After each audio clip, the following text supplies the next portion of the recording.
আসসালামু আলাইকুম প্রিয় দর্শক, ডক্টর ইউনূস তার ক্ষমতা থেকে নামার কদিন আগে ওনার নিজের জন্য ভিআইপি মর্যাদার একটা আদেশ বের করে নিয়ে গিয়েছিলেন।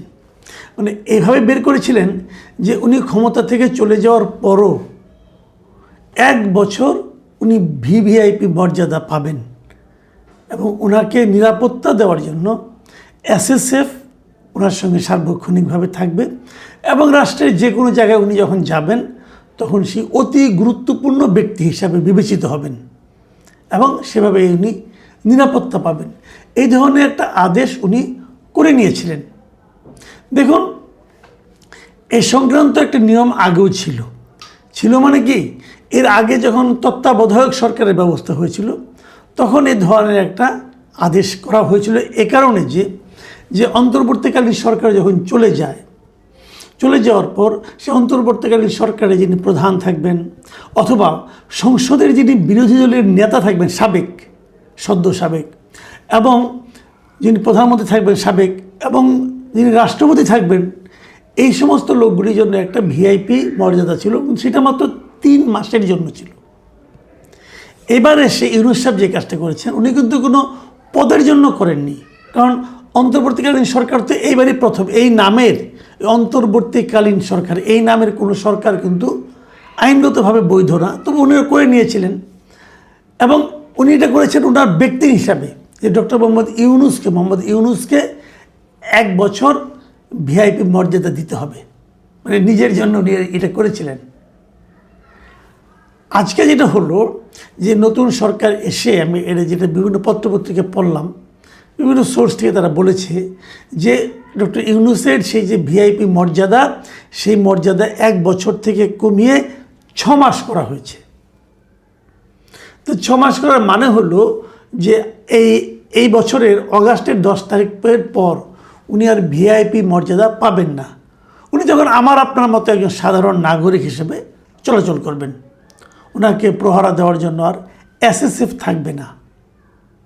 তো এই যে পুনর্মূল্যায়ন, ওনার নিজের নেওয়া, নিজের জন্য নিজের যে সুবিধাগুলি গ্রহণ করা, এটা তো একটু লজ্জারও ব্যাপার। তুমি লজ্জা পান না অবশ্য, লজ্জা বলতে কোনো শব্দ ওনার ডিকশনারিতে সম্ভবত নাই, যে কারণে উনি নিজের জন্য নিয়েছেন। আপনি পারবেন ভাই, নিজের জন্য চেয়ে কেউ কখনো নেয়?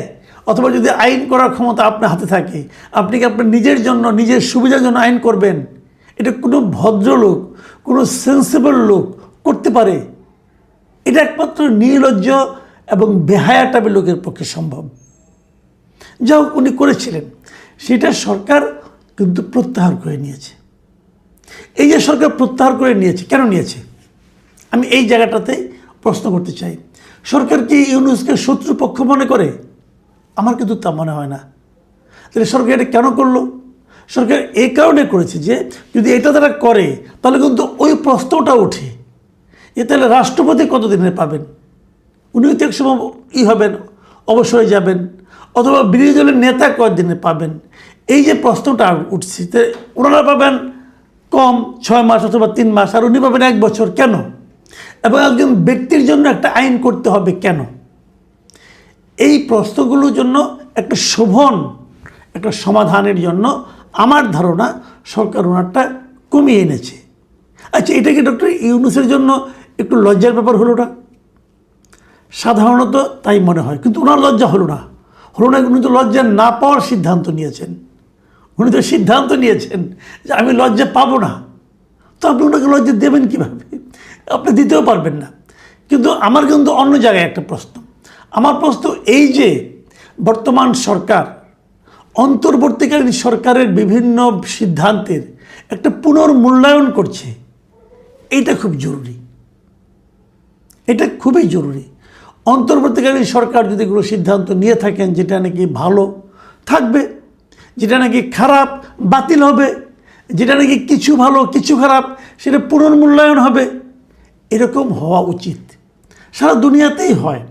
পূর্ববর্তী সরকারের সিদ্ধান্তগুলো তারা চেক অ্যান্ড ব্যালেন্স করে। আরেকটা জিনিস করা উচিত, সেটা হলো যদি অনেকের বিরুদ্ধে এরই মধ্যে আমরা দেখতে পাচ্ছি অনেক উপদেষ্টাদের বিরুদ্ধে নানা ধরনের দুর্নীতির অভিযোগ উঠছে, অলরেডি উঠতে শুরু করেছে। ডক্টর ইউনূসের বিরুদ্ধে কিন্তু উঠেছে। ডক্টর ইউনূস কী করেননি? ডক্টর ইউনূস নিজের নামের যতগুলি মামলা ছিল, নিজের এবং তার প্রতিষ্ঠানের নামে যত মামলা ছিল, উনি প্রধান উপদেষ্টা হওয়ার সঙ্গে সঙ্গে সবগুলি মামলা প্রত্যাহার করে নিয়েছেন নির্বাহী আদেশে। কিন্তু তো মামলা যদি হয়ে থাকে প্রত্যাহার কেন হবে? মামলা চলবে।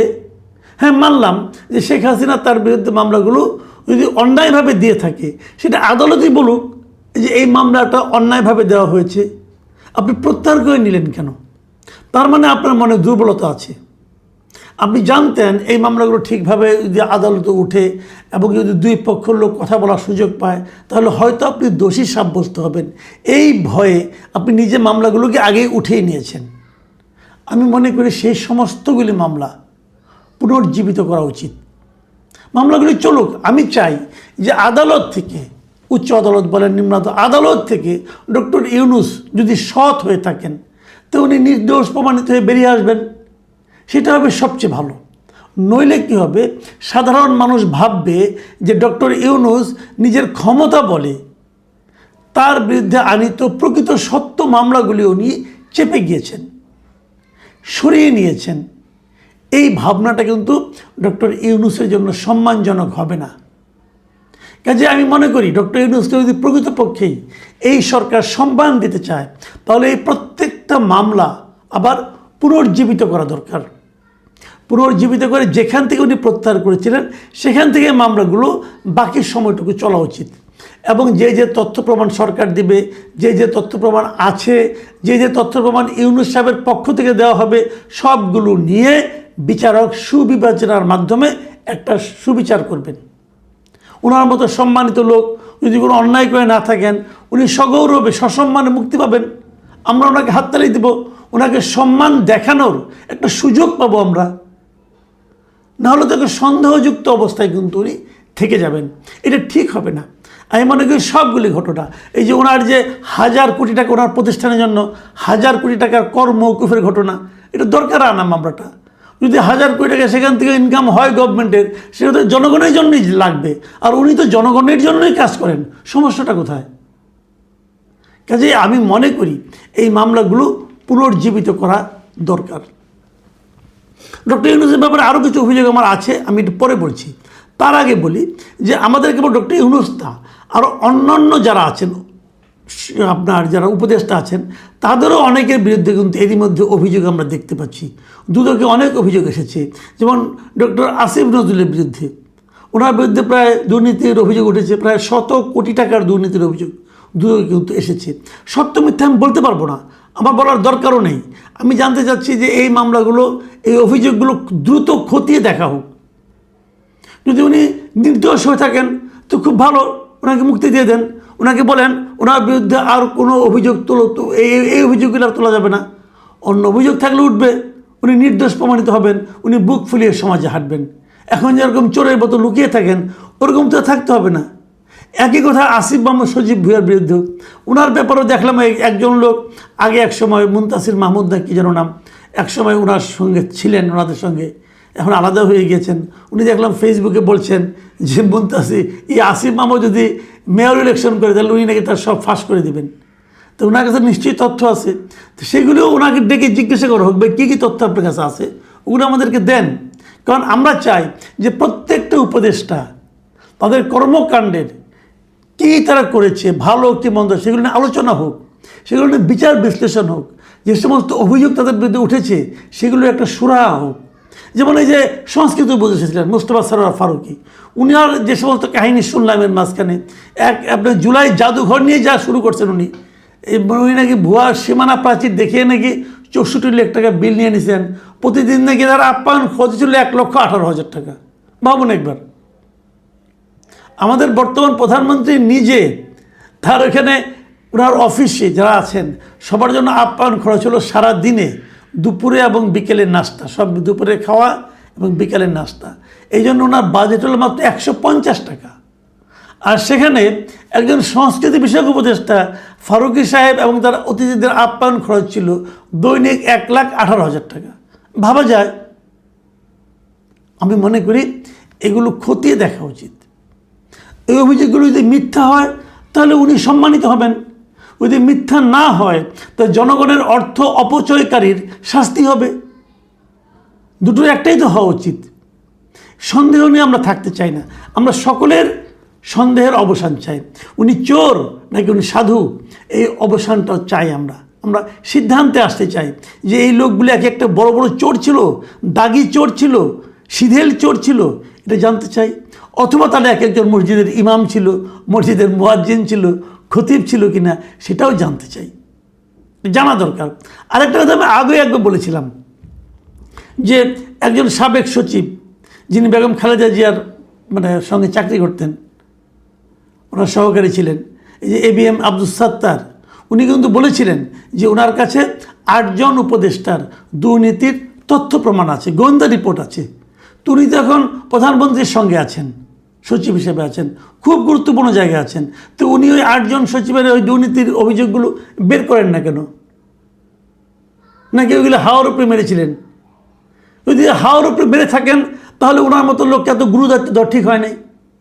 আমি প্রধানমন্ত্রীকে বলছি, আপনার উচিত হয় নাই এরকম একজন লোককে, যে নাকি হাওয়ার উপরে কথা বলেন, তাকে দায়িত্ব দেওয়া। আর যদি ওনার তথ্যগুলো সঠিক হয়ে থাকে, উনি চেপে রাখার অপরাধী। কতগুলি চোর যারা দেশের অর্থ চুরি করেছে সেই তথ্য তার কাছে আছে, কিন্তু উনি চেপে রাখছেন। এটা অন্যায়। অন্যায় যে করে সেও অপরাধী, অন্যায় যে সয় সেও অপরাধী।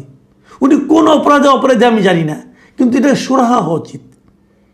যদি উনিগুলো প্রকাশ করেন, বিচার হয়, তাহলে ওনাকে সাধুবাদ দিব। আর যদি বিচার না হয়, প্রধানমন্ত্রীকে অনুরোধ করব এই ধরনের সন্দেহযুক্ত লোককে আপনার সামনে রাখেন না, আপনার সঙ্গে রাখেন না। তো এখন কোনটা আমি জানি না, কিন্তু আমরা এগুলো সুরাহা চাই। আমরা জানতে চাই যে আসলে কে অপরাধী ছিল, কে দুষ্ট ছিল, কে দেশের ভালো চেয়েছিল। আমি তো দাবি করবো এই সরকারের কাছে যে অন্তর্বর্তীকালীন সরকারের যারা উপদেষ্টা ছিলেন, যারা গুরুত্বপূর্ণ দায়িত্বে ছিলেন, যারা নীতি নির্ধারণী পর্যায়ে ছিলেন, তাদের প্রত্যেকের ব্যাপারে একটা করে শ্বেতপত্র বের করা হোক, একটা করে অনুসন্ধান করা হোক, তদন্ত করা হোক। তারা যদি ভালো কাজ করে থাকেন ধন্যবাদ, যদি খারাপ কাজ করে থাকেন নিন্দা। আর যদি এগুলো তদন্ত না করা হয় তাহলে সরকারের জন্য নিন্দা।